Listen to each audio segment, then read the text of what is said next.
नमस्कार। जय श्री कृष्ण। श्री गणेशाय नमः। श्री सीताराम चंद्राभ्याम नमः। वाल्मीकि मुनि की जय हो। माँ भगवती सरस्वती की जय हो।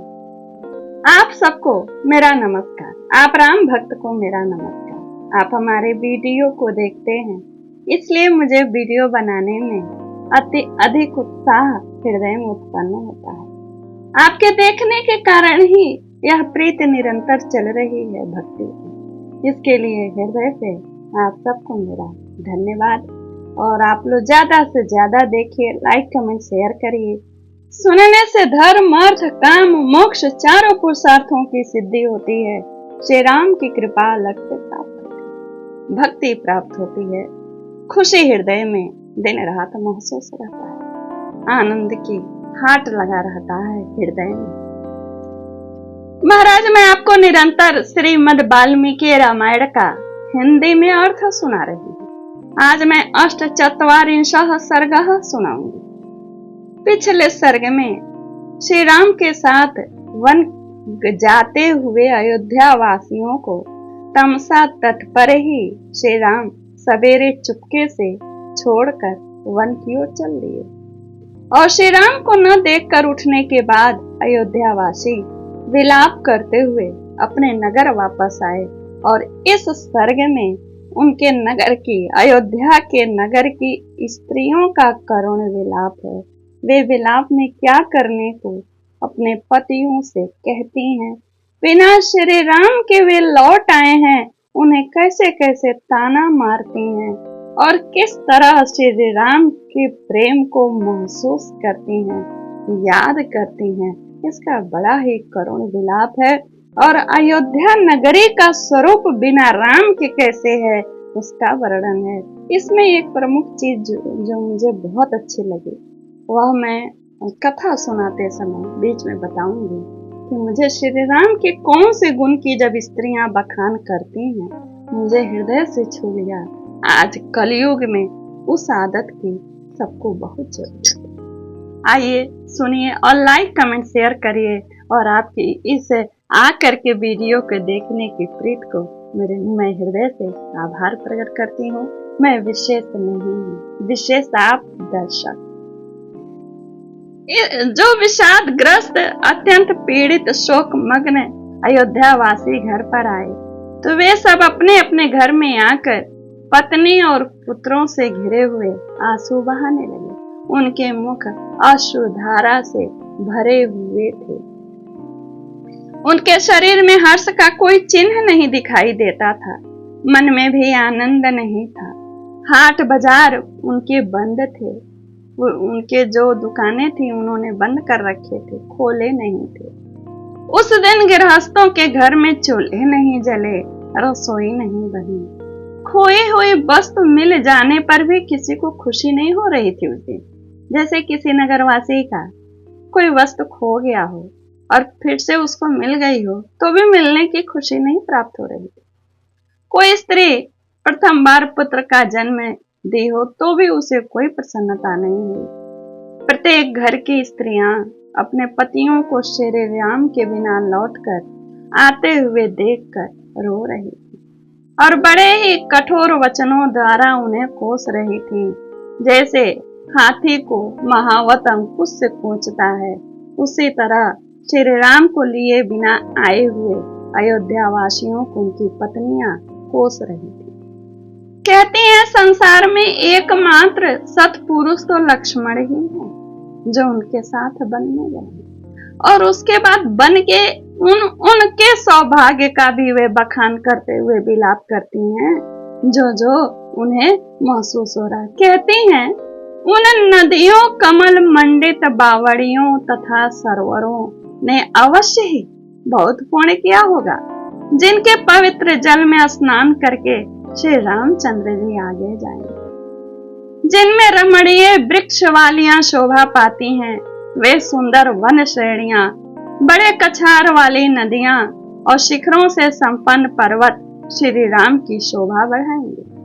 श्री राम जिस वन अथवा पर्वत पर जाएंगे, वहां उन्हें अपने प्रिय अतिथि की भांति आया हुआ देखकर वे वन और पर्वत उनकी पूजा किए बिना नहीं रहेंगे, वे बड़े भाग्यशाली हैं। विचित्र फूलों के मुकुट पहने और बहुत सी मंजरियां धारण किए हुए भ्रमरों से सुशोभित वृक्ष वन में श्री रामचंद्र जी को अपनी सुंदर शोभा दिखाएंगे। वहां के पर्वत अपने यहाँ पधारे हुए श्री राम को अत्यंत आदर के कारण असमय में भी उत्तम उत्तम फूल और फलों को दिखाएंगे, यानी उन्हें भेंट करेंगे। कहते हैं वे पर्वत बारंबार नाना प्रकार के विचित्र झरने दिखाते हुए श्री राम के लिए निर्मल मीठे स्वादिष्ट जल को प्रदान करेंगे।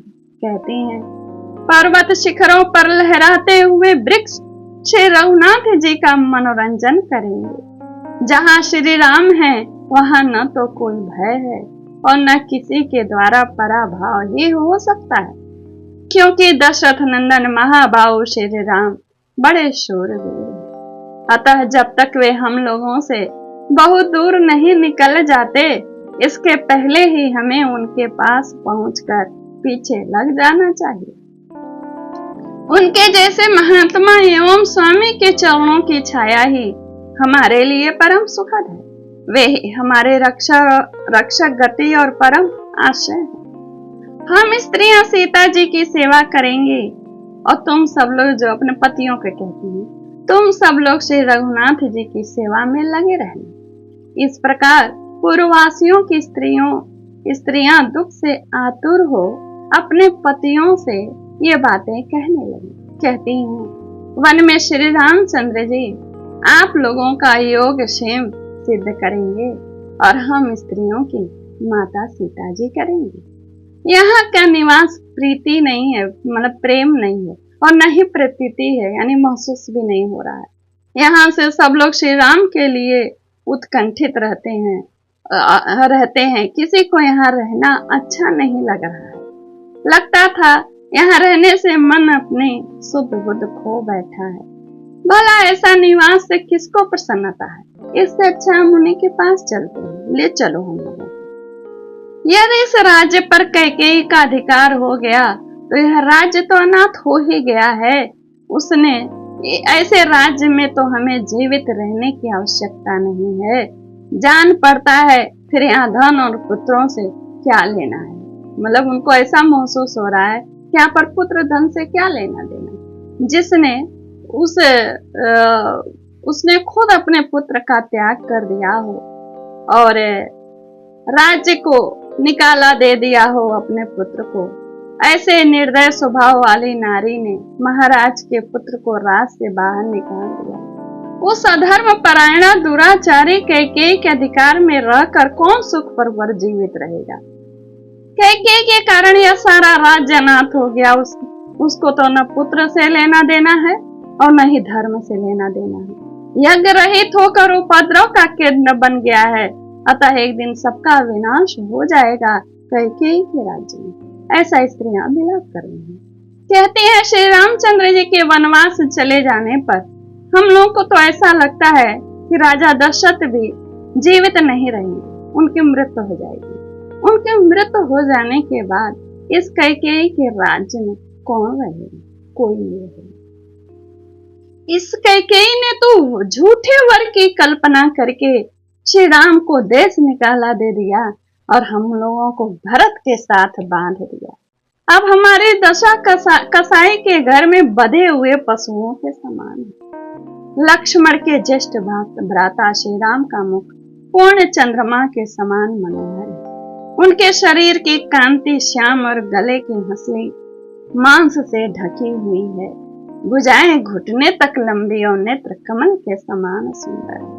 वे सामने अब यही गुण जो मैंने शुरू में बोला था ना कि श्री राम का जो गुण वे बखान करके उनके लिए रोती हैं, वह गुण कलयुग में इस समय परिवार के लिए बहुत जरूरी है। वो कहते क्या है श्री राम के लिए? वे सामने आने पर पहले ही बातचीत छेड़ देते हैं और बड़े ही मीठे वचनों के द्वारा सामने वाले से बात करते। ऐसा लगता है वे शत्रुओं का दमन करेंगे। शत्रुओं का दमन करने वाले महान बलवान समस्त जगत के लिए सौम्य, यानी इतना मीठा वचन बोलते हैं कि शत्रु भाव वाला भी उनका अपना हो जाता है। उनका दर्शन चंद्रमा के समान प्यारा है। यह जो गुण बताया है अयोध्या वासी की स्त्रियों ने, यह गुण हम लोगों को अपनाना चाहिए कि अपनी वाणी को स्नेहयुक्त रखकर परिवार में तो बातचीत करना चाहिए। निश्चय ही मत वाले गजराज के समान पराक्रमी पुरुष सिंह महारथी श्री राम भूतल पर विचरते हुए वन स्थलियों की शोभा बढ़ाई। नगर में नागरिकों की स्त्रियां इस प्रकार विलाप करते हुए दुख से संतप्त हो रही थीं और जोर जोर से ऐसा रो रही थीं जैसे उनकी मृत्यु आने वाली हो और मृत्यु के भय से रो रही। अपने अपने घरों में श्री राम के लिए स्त्रियां इस प्रकार का दिन भर विलाप करती रहीं। धीरे धीरे सूर्यदेव अस्ताचल को चले गए। रात उस समय किसी के घर में पूजा पाठ नहीं हुआ, यानी अग्निहोत्र नहीं हुआ, आग नहीं जली, कोई पढ़ा नहीं, कोई कथा वार्ता यानी पुण्य कर्म नहीं हुए। सारी अयोध्या पूरी अंधकार से पुती हुई से प्रतीत होती थी। बनियों की दुकानें बंद होने के कारण वहां चहल पहल नहीं थी। सारे पूरे की हंसी खुशी छिन गई थी। श्री राम रूपी आश्रय से रहित अयोध्या नगरी जिसके तारे छिप गए हों, उस आकाश के समान क्षीण जान पड़ता था। उस समय नगरवासिनी स्त्रियां श्री राम के लिए इस तरह शोकातुर हो रही थीं, मानो उनके सगे बेटे या भाई को देश निकाला दे दिया गया। वे अत्यंत दीन भाव से विलाप करके रोने लगी। रोते रोते वे अचेत हुए। श्री राम उनके लिए पुत्र से बढ़कर थे, किसी के लिए भाई से बढ़कर। वहां गाने बजाने नाचने उत्सव बंद हो गए थे। अयोध्या में सबका उत्साह जाता रहा। बाजार की दुकानें नहीं खुली। इन सब कारणों से उस समय अयोध्या नगरी जलहीन समुद्र के समान सुनसान लग रहा था। यहाँ नगरवासियों की स्त्रियों के विलाप का सर्ग यहीं पर पूर्ण होता है। इत्याशय श्रीमद् रामायणे वाल्मीकि आदि काव्य अयोध्या कांडे अष्टचत्वारिंशः सर्ग यहीं पूर्ण होता है। अगले सर्ग में श्री राम भी अपने हृदय में महसूस करेंगे अयोध्या के दुख और कैसे कैसे किन किन मार्गों से होकर जाएंगे, उन सबका वर्णन रहेगा। शुरू से आखिरी तक सुना करिए। मुश्किल से 12-13 मिनट का ही वीडियो रहता है। इतना समय तो हम लोग कहाँ कहाँ नहीं गवा देते हैं। धन्यवाद। नमस्कार। जय श्री कृष्ण।